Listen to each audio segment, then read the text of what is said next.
Hey everybody, welcome back. I am here. We're with Liji Thomas. We're just discussing the finer points of Kansas City barbecue for those of you in the know. But more importantly, for everybody here on stream, Liji's here to talk to us about designing meaningful human interactions. Liji is a technical manager with Valorum Reply, and I cannot wait to see what she has to tell us about meaningful human AI interactions.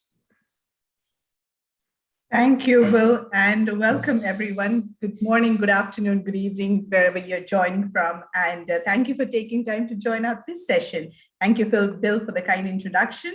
And let's get started. So over the next couple of minutes, we'll be talking about designing meaningful human AI interactions. A little bit about myself. As Bill said, I'm a technical manager with Valorum Reply. My major focus areas on a daily basis is mostly on the Microsoft stack, particularly on the Azure AI spectrum. So a lot on the conversational AI space, cognitive services, and those areas. So in part of building, or my experiences in building those systems, some of the common threads that I've seen across these solutions is coming back to thinking, how can we make more responsible decisions when it comes to creating human AI interactions per se? So hoping that I will be able to share some of my experiences and my team's experiences in this space with you today. So the session agenda would go something like this. Our best practices to design human AI interactions is not a session they would probably be looking forward to. I try to keep this as interesting as possible. So we'd be taking a step back to talk to all elements, or rather say all dimensions of the space. Why do we need best practices? What are these best practices? When do we really use these? Where can these be applied? And who do these really affect, or who are the target audience for this? And finally, coming on to how we can actually use that. So as we get started, let's move on to the next one. So the key takeaways I would expect, coming out of this session is feel inspired. It's one thing to know what the best practices are, and this goes for any tech stack or any practice that we're talking about. It's another thing to actually put it into practice and to be able to do it, right? So I hope you go away inspired to adopt these guidelines if you're building or designing human AI interactions in any way that you can.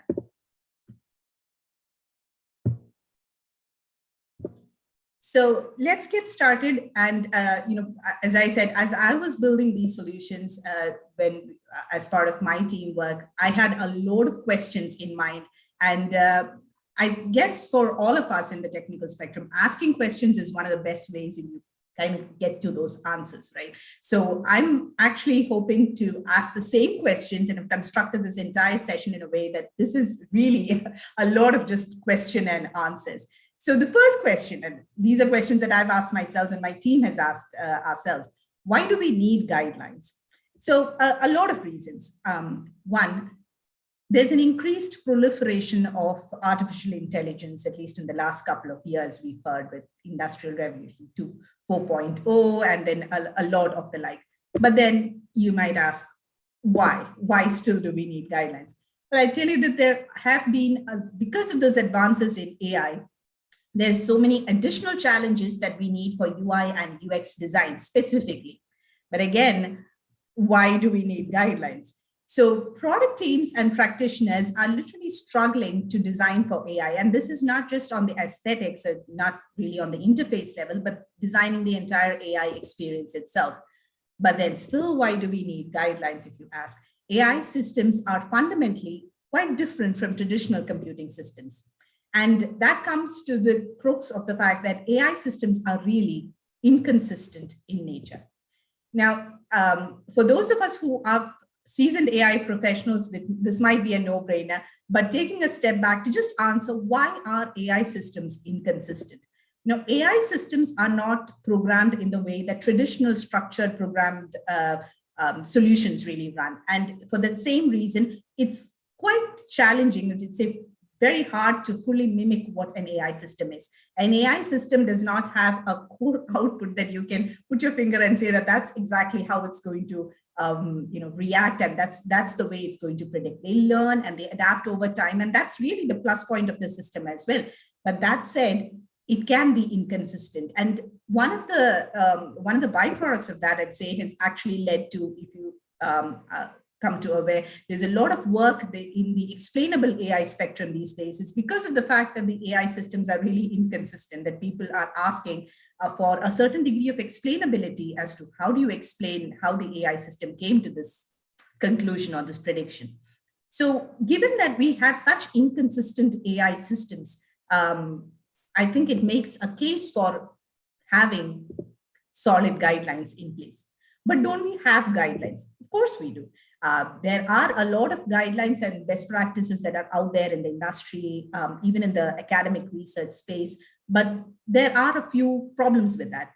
The pitfalls include, say, that existing design principles don't really work on a practical basis, and guidance is usually at a very, very high level. They are scattered all over the place. Different industries, different domains have got different guidelines, and either that or at the far end, some guidelines are just too specific for a specific kind of application or a solution that we're looking to build. So we do have, different kinds of guidelines, but not something that is very holistic, very generic, that you and I can probably use as AI practitioners. So then coming to the fact that where did these guidelines come from, the one that we are talking about right now, right? So these guidelines come from Microsoft Research. And what Microsoft Research teams have done is not really build these from scratch. They have synthesized and curated over 20 years of work that's already out there in the industry, in the market. And they've validated all these guidelines with UX practitioners and a very diverse team. They've gone through all this, years of decades of research, and they've funneled down and streamlined these down into a very digestible format that we're going to actually see right there. Then who's this for? Who can actually make use of these guidelines? Mostly meant for AI practitioners to enable them to build design systems. Now that can include, if you're a developer, you're a researcher, you could even be an end user, maybe a plain user of an AI system. And these days, all systems are AI systems. If you have to use your social media accounts, if you have to use an automation system at home, there's a certain AI module that is built into any of this. And even if you are not an AI practitioner on a season basis, if you are just a consumer of any of these AI systems, you might find this interesting to just know if the AI systems that you're using really put these best practices into place. So how many guidelines are there, or how many are we actually talking about? We have about 18 design guidelines for human AI interaction, but for the ease of use, they've actually been grouped into 4 very broad categories, so it's easy for us to understand and to consume them. Now, how are these guidelines applied? It depends on whichever stage of user interaction you are. You can either apply those guidelines right before you go into building the AI system, to say you are in the middle of creating an AI system, your team is actually building an AI system today. You can look at these guidelines even then. You have an AI system that's already in production and it's already shipped to the market. It's being used by the consumers, and you can still look at these guidelines. So depending on where you are as part of your user interaction system, you can still use these guidelines to your benefit. So which comes to the next question, are these guidelines app specific? So not. So that's the beauty of the guidelines, really. There are so many ways you can implement and you can use these guidelines. And we look at some of the demos of that. That said, these guidelines are not app specific per se. You can use these as we go through the guidelines. You might think about these guidelines in the context of the app that you are building, the specific AI system that you are building. It could be a search engine, it could be a chatbot, it could be any AI system, and these guidelines could be applicable to one and all. So then what are these guidelines? Now, here's the fun part where we actually dive right into what these guidelines are. And the majority of the coming session would be actually about looking through these guidelines in details with examples, real life examples of people who or organizations that have put this into practice in their respective tools. Would be very interesting. And then we come back to the slide deck for some finishing points. So if I can switch to my screen here. So I have this link there actually in my slide. It's Microsoft.com ENUS Hacks Toolkit. HACK stands for Human AI Experience. So that's the toolkit that they have named it. And under this Hacks Toolkit, you will find the 18 guidelines that we're talking about. So at a very high level, if I'd like to show you this, there are 18 guidelines that have been grouped into 4 specific categories. And these 4 categories are the colored cards that you see here. And we'll go through each one of these, not to worry. So the first one, as we discussed, these guidelines can be applied based on the specific user interaction point that you're in. For example, you are just getting started onto building an AI system. So that's in your initial phase. And you'd like to consider what guidelines can I put into practice. And these are some of the guidelines. Initially, you might want to think about these guidelines. During the interaction point, what are the guidelines that I need to account for? These red cards that you see. When something goes wrong, which we already know now for a fact that AI systems are quite inconsistent, and the only thing we can do about that is plan for that inconsistency. So plan for something that can go possibly wrong. So what do you do then? And there are guidelines for that. And over time, I mean, as the AI system matures and develops, and even when it's shipped and it's out there in the market, as people use it, there might be a lot of feedback, and there might be a review that you want to take. Comments that you want to take, go back to your design boards and then feed in all those comments. And then over time, as your AI system matures, there might be other guidelines that you want to consider. So those are the guidelines in green. So we will take a quick look at each of these guidelines as time permits. And as part of that same toolkit, so this is a very beautiful way that they have laid out these guidelines. With each guideline, they introduce what the guideline is, and they also supplement that with real life examples of tools or products that are using these guidelines today, just so we can take that for an inspiration and maybe put them into practice in our systems that we are building. So let's start with the first one. As you can see on the left panel, you have the entire set of guidelines from G1 to G18. You can choose to focus on any one guideline at a time as well, and the UI on the right changes. So I have just selected all 18 guidelines. We hopefully be able to go through all of them. And I've also chosen examples. So with each guideline, you will get to see the examples that we're talking about. So let's get started. The first guideline is make clear what the system can do.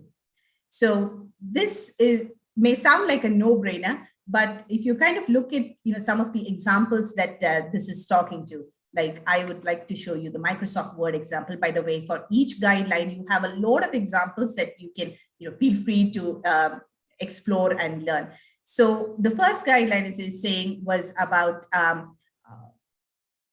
making clear what the system can do. So one of the ways that this has been implemented in the Microsoft Word is, and you'd find this in a couple of Microsoft Suite applications as well. You have this introductory blurb here. And you, in that way, the tool sets expectations with the user as to what the capabilities of the tool are. It's quite simple. It's quite intuitive. But imagine you building a chatbot or a conversational agent, and I would love for my chatbot to have a self-introduction and say the hello or hi there, and my name is so and so, and this is what I am here to help you with. And it sets a sort of clear expectation to my users as to what the capabilities of the bot is. Just as an example, so you can use this same guideline and apply that to the specific product that you are talking about. And there are similar examples from even non-Microsoft products like Gmail and Google Photos and Amazon and so on and so forth. Likewise, let's go to the second guideline. It says, make clear how well the system can do what it does. And this is a really nice way of putting it. If you kind of want to see the experience that it provides. You may have seen this as part of your daily routine in Amazon Prime Video. The way Prime makes recommendations to you, it says, I like to invite your attention to the language here. Prime TV shows we think you like. I mean, understand off the bat it's trying to convey recommendations, but it's also giving itself the benefit of the doubt that it may be wrong. So we don't want to be absolutely, 150% positive or confident about this. It is trying to convey that the recommendations be taken with a pinch of salt. So TV shows we think you'll like. So that is the kind of expectation that it's setting with the user, and the AI system is trying to make clear how confident it is with the recommendation that it is providing. Likewise, you will have similar examples with Uber Eats, with LinkedIn, so on and so forth. So it gives the user, the consumer of the application, a certain degree of confidence when dealing with the AI system. How much has the AI system vetted its recommendation, and how much can I really trust it with it? Likewise, let's go to the third guideline.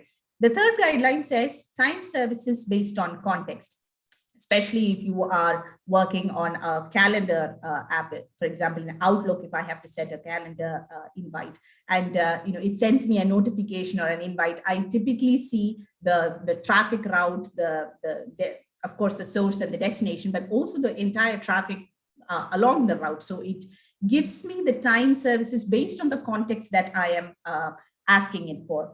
The fourth one is show contextually relevant information.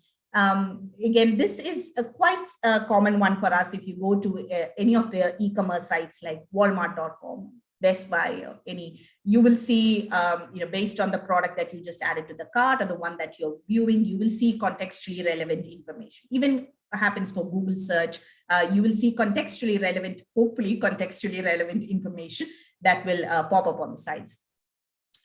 The next guideline is match relevant social norms. Now, this one is quite an interesting one here, and I can open up a couple of examples here for you. If you work with Google Photos, now, this particular example that they're trying to say is that Google Photos really categorizes your photos, pictures of humans, and based on the different categories. So using the AI system that's working behind the Google Photos really. But one of the interesting things that it does is once it classifies the categories of, say, for example, it goes into your gallery and it finds a photo of your pet. And instead of putting it into a category of cats and dogs, please look at the verbiage that it used. Your photos of important cats and dogs are organized here. And that comes from a standing that it understands in certain cultures, at least, pets are more important than just other cats and dogs might appear. So instead of saying just cats and dogs, it uses the phrase important cats and dogs. So it identifies or it respects the social norms of people when the AI system does that. And likewise, there's so many examples of where they've actually used. I think I've stopped sharing my screen. I will share that again. Where they've actually used the cultural norms in actually doing that. So let's take a look at some other examples here. Google Photos is one, and similarly in Microsoft Word, as well as you edit and you draft your documents, it will make recommendations on socially relevant norms there, which can be of a lot of use for us because most of our errors are typically inadvertent and not much thoughtful. So it helps to have such kind of help. Mitigate social biases, and this is one of my personal favorites, I would say. AI systems have come a long way in terms of, I think most AI systems also have find it responsible enough to mitigate social biases. One of the recent examples that we have is from Siri.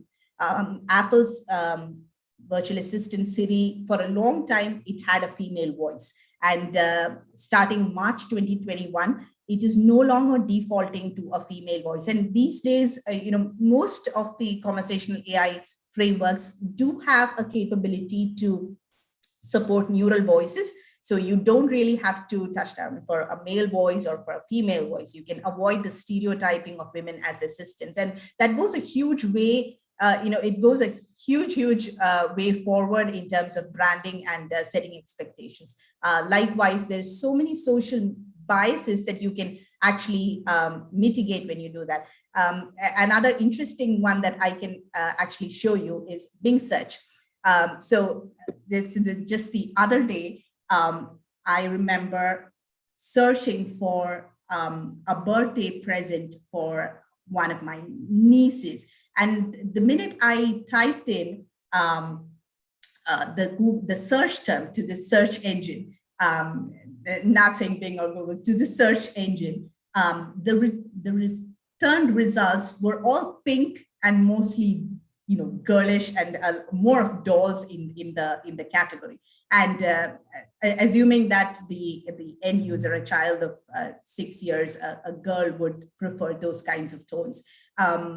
So as I was pleasantly surprised to see this result, which is a positive result that comes back from Bing search, wherein you type in for a CEO or a doctor, and the resulting images show a diversity, not just in terms of gender, but also ethnicity and so on and so forth. So this is how probably responsible that AI systems, search engines are also based on very powerful AI systems need to be. So this, they do have a lot of responsibility in terms of mitigating social biases. So things that we might want to keep in mind as we are building these kinds of systems. Oh boy, and I keep doing that. Okay, so coming to our next guideline here. So we've covered really 6 guidelines, and we have a few more to go. If you do have any questions or any comments on any of this, I invite you to please leave them in the chat box. I'll be happy to take those questions at the end of the session as well. So moving on to our next guideline, which is guideline 7. It says support efficient invocation. This is probably something that we use on a daily basis, especially as a user of the system more than a creator. In fact, when you use out Excel, Microsoft Excel, it's a very powerful tool, or when you type in, it helps with your auto suggestions, and it helps you complete that process with the minimum amount of effort that is or help that is required from the AI system side. And that kind of efficient invocation is definitely something that an AI system should be taking into consideration. Similarly, support efficient dismissal. You go to any social media, be it Instagram or Facebook or anywhere, the first thing that you look around is for the close button on that ad. How do you, effectively dismiss that? And systems should not be built in a way that the close button is lurking and is playing hide and seek with you. The users would need to, be able to quickly and efficiently find a way to dismiss features or modules that is obscuring the valuable content that they're there to see. And that is definitely a responsible way of handling that human AI interaction. Support efficient correction. So again, if there is any mistakes that are being made by the user, you should be able to build a system that will effectively correct that and help them come to quick edit and quick corrections and move on, rather than help them looking all around the place. Another one is scope services when in doubt. So this, again, when you have a lot of things that are going on, it helps to scope and to categorize, classify things in a way and make it in a way that is less ambiguous to the users. So it helps them to act a lot better and a lot easier. Now, this is another very interesting one. Make clear why the system did what it did. Again, from a personal example I can share, when I got started with certain social media platforms, some of the things that I struggle with is in trying to understand how the system would behave if I started following a person, if I decided to unfollow a person. Would the system let the person know? Would the system not intimate to the person? Would I end up in trouble? Would how does that actually work? So it is so important for the AI system to be able to let us know as end users what the implications or the consequences of its decisions are. And also, sometimes it comes ahead with a lot of recommendations. That's what typically an AI system does. It helps the user to know why it said what it said, right? For example, if I have to go to the Pinterest Pinterest example here. Pinterest was making a recommendation, as you can see on screen. This pin, but it also says this pin was inspired by your board projects to try. So it's actually telling you why it actually made that recommendation, which is helpful. So most of the times, applications like Instagram or Pinterest or Google Maps, if it tells you, again, going back to our earlier conversation on explainability, explaining why the system did what it did really helps the user navigate and to better use that system.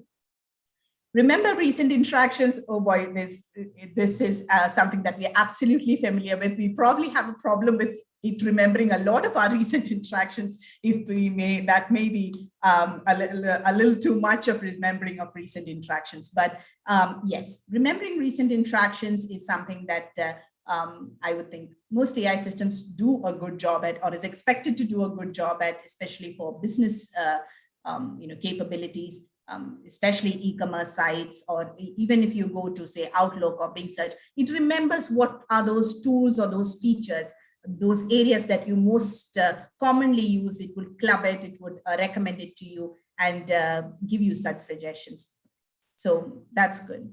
And moving on to our, our last section of guidelines, learn from user behavior. So again, there are two sides to this coin, which we will discuss once we go back to the PowerPoint slides. But effectively, yes, it does help a lot when the AI system can actually learn from the user behavior, when it understands it, and especially, from the e-commerce sites and our experience with it on a daily basis, that it is watching us, it is learning, and it does a lot of learning. Perhaps the unlearning is also an area that we might need to do. And just so we are on that topic, this is kind of like an open source system where community is also invited to propose any additional guidelines that you may deem fit, that you may think is relevant. And we can, or Microsoft can consider that, and we'll be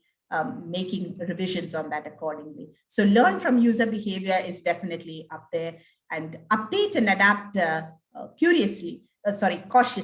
So again, most of the times, and this is applicable even for non-AI tools, we have updates.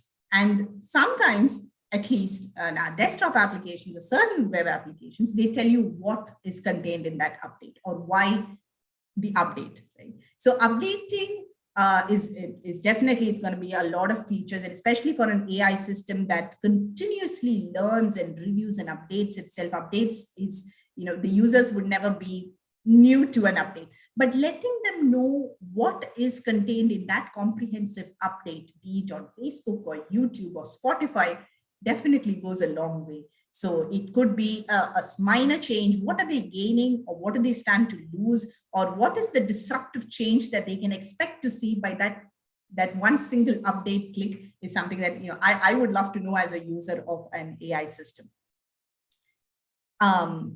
Encourage granular feedback. Again, if you have to look at some of the sites that do it well, that there is a way that the users can provide feedback. It's just not always in your face. So for example, Google search has got this very nice way of providing feedback. Just you have an option bringing it down from the three-dot menu, and you can send it feedback. The option is out there, again, not in your face. So likewise, there are so many ways that the users are encouraged to give granular feedback, but just not obstructing the normal flow of experience. And lastly, again, connected with one of the earlier cards that we saw, convey the consequences of users' action. In fact, we might want to even go to the extent of taking a confirmation from them before you act on the user's behalf. Because sometimes the user, as much as we talk a lot about artificial intelligence these days, the users of AI systems are also just coming up to speed, and they're learning, and they probably do not know the consequences of every other action that they're taking with the system. So conveying the consequences of users' action transparently, explaining it to them in a very natural and very simple way with utmost clarity will definitely help them in the long run.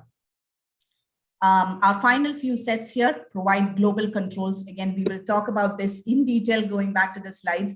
Sometimes in certain AI systems, you can think about the systems that you have interacted with, there will be controls to hide the advertisement, to get rid of whatnot on screen, but it could be hidden in some corner of the application that you probably waste a lot of time trying to figure it out, and you rather, never mind, I just live with the system as is. So providing global controls, again, controls put in a way that it doesn't just turn it on or off for a certain section of the application, but they are global in picture. So giving the users the capability to be in control. Connecting the dots here, as we looked on from the first slide, AI systems are inconsistent by nature, and that's okay. I think what we need to design for is, how do we handle when an inconsistency happens? What do you do when something goes as unexpected? Does the user have the power in their hands? Are they empowered to have certain controls, to make certain decisions, to choose whether to proceed or not? That is the only area that as AI practitioners, we can design for. We can probably not take out the complete inconsistency from the system and from the solution, which is okay. But the more control that we give our users, I think they will feel a lot more at ease to interact and to experience the AI systems that we build. So coming to the last guideline, which is notify users about changes. Again, I think this is also something that we typically see in most applications, like in Office. There's a small blurb which says what's new, and it really categorizes what are those items that are coming new in this release, etc. And it well holds true for Google Photos and Outlook Web, etc. So that is the complete set of those 18 guidelines. Do feel free to explore this on your own. So it's out there at the Microsoft.com site. Hacks Toolkit is all you need to search for, and you can take a look at each of these guidelines. If you are from a specific product category or interested in a specific industry, you can even check for that, and any specific application type, you can even filter on that basis, and the guidelines will be provided to you. So that's a nice way of laying out the guidelines for us. Just looking quickly at the time there. And so coming back to our slides then. So that was the guidelines that we looked at, Microsoft.com, EADUS, Hacks Toolkit, Human AI Experience Toolkit Library. So moving on with our questions now. After having seen all those guidelines, obviously, will the guidelines guarantee that no mistakes are made? So this is probably by far the biggest question that I've asked myself, after having taken all these guidelines into account. So does this guarantee that my AI system is not going to make any mistake?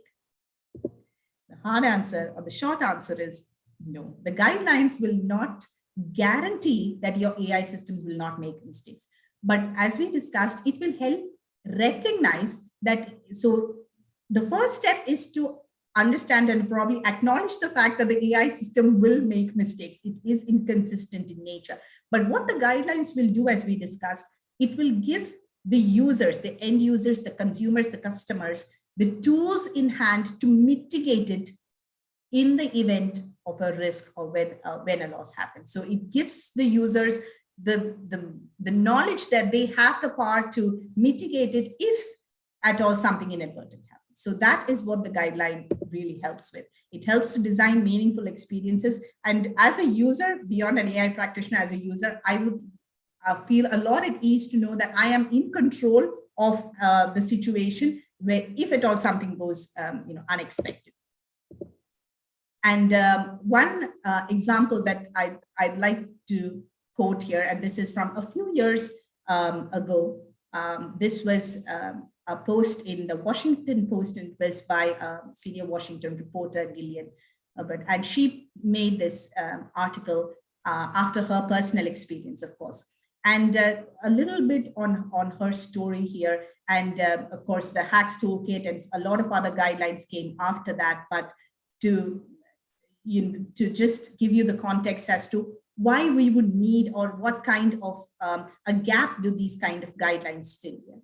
So this person, and I'm sure this is a story that is in many ways applicable to a lot of different people in different kinds of ways.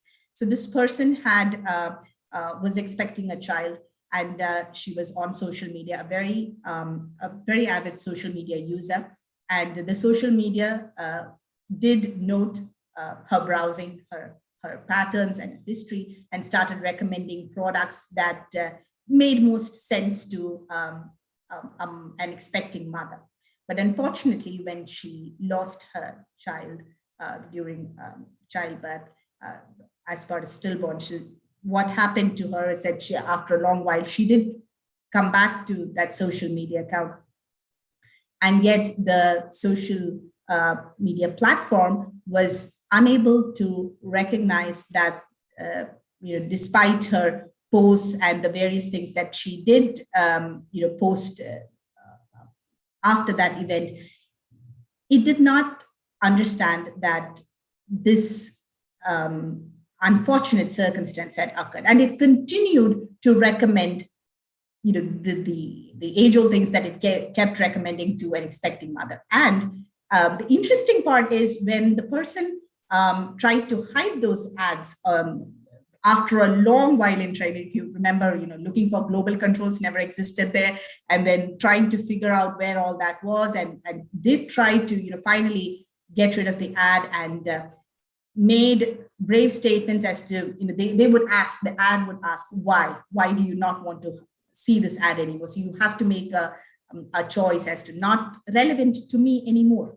So when you click not relevant to me anymore, again, the AI system goes into a cloud where the AI system thinks that you have given birth, and then it comes back with additional recommendation on strollers, which is even more painful. So, that whole story of how an AI system did not get it right, I think is inspiration enough for all AI practitioners out there to think about the interactional experiences that we are creating for customers too.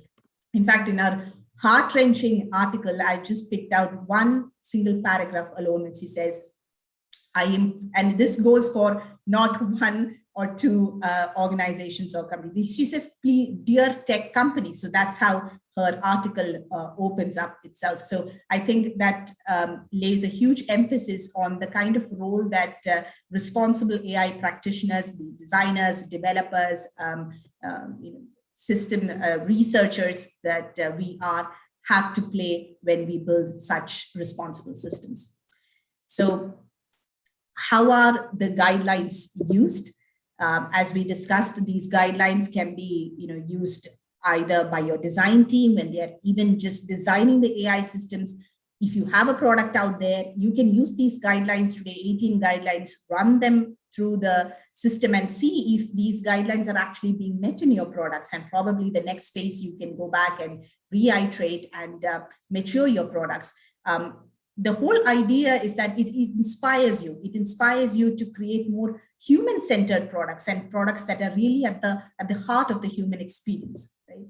And so a more practical question that I have often been asked in the past is, will these guidelines slow down the pace of growth? Now, as we know, the pace at which our industry is, and every deliverable and every project and everything gets run. But would, just looking at guidelines, would the decision to go back and implement, or even to consider these guidelines in any way, would it slow down the pace of growth? Would it slow down my pace of acceleration? The short answer is yes and no, because to apply careful thought, you would need to slow it down a little. That said, once these new techniques are in place and once that is rolled into the system as part of a progress, in the long run, I believe it will only accelerate your progress. The event of having to reactively approach a certain problem would be much costlier, not just in terms of time and dollars, but also in terms of peace of mind. It's always good to take a very proactive approach to it, which is why it is recommended that we look at these guidelines, and it's about applying careful thought. So that said, what beyond guidelines, right? So what else can we do beyond guidelines? So there are so many things that we can do at so many levels. We are at an age, I would think, that the typical laws of the land that were created for humans were not meant for AI systems. These were not meant for machines anymore. But probably futuristically, there will be policies, there will be laws and regulations, government regulations in place, but that's at a macro level. But even just where we are right now, in our little capacities, in our teams, we can ensure that our teams are having diverse, not just skills, but capabilities, perspectives, different skill sets, diverse perspectives, and we bring to the table a sort of diversity that will help productively challenge each other and use these guidelines to the best possible manner. So, coming to the final side, is this only for AI systems? Not necessarily. You could relate these to a couple of traditional software systems as well, but these systems were particularly created for AI systems because AI systems were very challenging, as we see. So what is the biggest benefit of these guidelines? I would think planning for failure. So failure per se, I do not know if that can be completely avoided, but it helps to plan for failure. When you know that your systems are inconsistent, that there is a possibility of a failure, helping to plan for that failure would definitely help. And it is a part of any responsible AI developer or practitioner that you frame those systems, because every failure is not really a technical failure. There are socio-technical failures. And if you want to think about any of the AI systems that the failures that even the Microsoft Taybot, it's not necessarily a technical failure per se. So people, as much as you think through these systems or these guidelines, I think you will get a lot of inspiration in building systems that will enable you to plan for those failures. So leaving you with some closing thoughts there on the summary, as I said, it's more of moving away from a tech-first to a people-first approach, a human-centered AI experience, wherein responsible principles like fairness and transparency and responsibility is taking center stage for one. I mean, as great as the tech is, there is an equally important dimension that we may need to think about as we build these systems. So AI systems, they change over time. You need to manage them cautiously, and you can, along with your end users, help manage those inconsistencies. So a couple of references there. Again, the Hacks Toolkit is the main one that I would leave you with. You have additional research papers from Microsoft as well. So thank you so much for your time. And I will open it up for any questions or comments that you may have. Hey, Liji, as I wait for any questions, I have one myself that I think you could probably answer.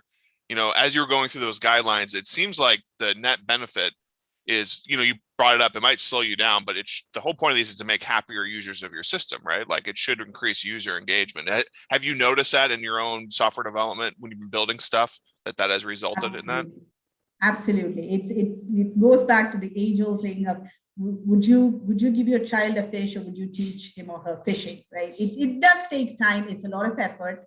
It's a lot of energy. It's a lot of patience. It's a lot of time, a lot of effort, but it's worth it. It's absolutely worth it in the long run. There's a lot of money that goes into, a lot of work that goes into building these AI systems. Proactive, careful thought that you apply as early as possible into the system will save you a lot of sleepless nights in the future. And I don't know about you, but I definitely don't like getting woken. Either going to bed or not being able to go to bed, or waking up because something is broken, because my AI bot has turned racist, or one of the other nightmare scenarios, right, that these guidelines are designed to prevent. Just checking the chat. I don't see any questions. So Liji, thank you again so much for that talk. Reminder to conference attendees, we have a break here. Go and enjoy the expo, or stand up, stretch, go get some food. And I will see everybody back here in about, I think, an hour and a half, roughly, for the next session. Thanks again, Liji. Thank you so much. Take care. Bye-bye, everyone.